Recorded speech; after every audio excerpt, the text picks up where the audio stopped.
بسم اللہ الرحمن الرحیم۔ السلام علیکم۔ اللہم صلی علی محمد و آل محمد۔ ناظرین، کیا آپ جاننا چاہتے ہیں کہ جناب فاطمہ زہرا سلام اللہ علیہا نے کتنے خطبات ارشاد فرمائے؟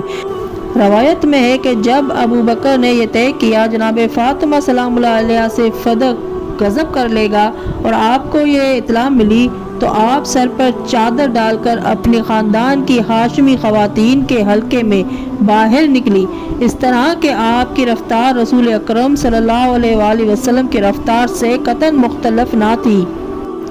آپ سلام اللہ علیہ ابو بکر کے پاس اس وقت پہنچی جب وہ بھی انصار و مہاجرین کے حلقے میں بیٹھے ہوئے تھے۔ جناب فاطمہ زہرا سلام اللہ علیہ کے خطبہ فتح کا کچھ حصہ میں بیان کرتی ہوں۔ جناب فاطمہ زہرا سلام اللہ علیہ نے فرمایا، اے ابو قحافہ کے بیٹے، کیا یہ بات قرآن میں ہے کہ تم اپنے باپ کے وارث بنو، لیکن میں اپنے پدر گرامی کی وارث نہیں بن سکتی؟ اگر انبیاء علیہ السلام ورثہ نہیں چھوڑتے تو پھر وہ آیات جن میں انبیاء علیہ السلام کے ورثہ کا ذکر ہے، ان کے بارے میں تم کیا کہتے ہو؟ کیا تم میرے پدر گرامی پر بہتان باندھ رہے ہو؟ کیا قرآن میں نہیں کہ وَوَارِثُ سُلَیمَانُ وَدَاؤد، یعنی سلیمان علیہ السلام نے اپنے والد داؤد علیہ السلام سے میراث پائی؟ کیا ذکر علیہ السلام کے بارے میں ارشاد نہیں ہے فَحُبُّ لِي مِن لَدُنِّكَ وَلِيًّا يَرِثُنِي وَيَرِثُ مِنْ آلِ یعقوب؟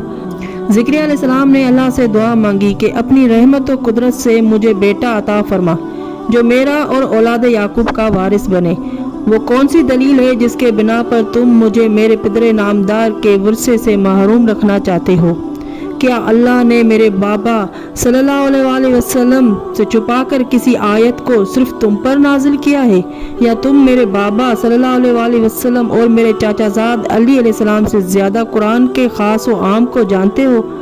بی بی جناب فاطمہ زہرا سلام اللہ علیہا نے فرمایا، تم قبائل کے پاؤں کے نیچے ذلیل تھے، گندا پانی پیتے تھے اور حیوانات کے چمڑوں اور درختوں کے پتوں سے غذا کھاتے تھے، ہم نے تمہیں تہذیب سکھائی۔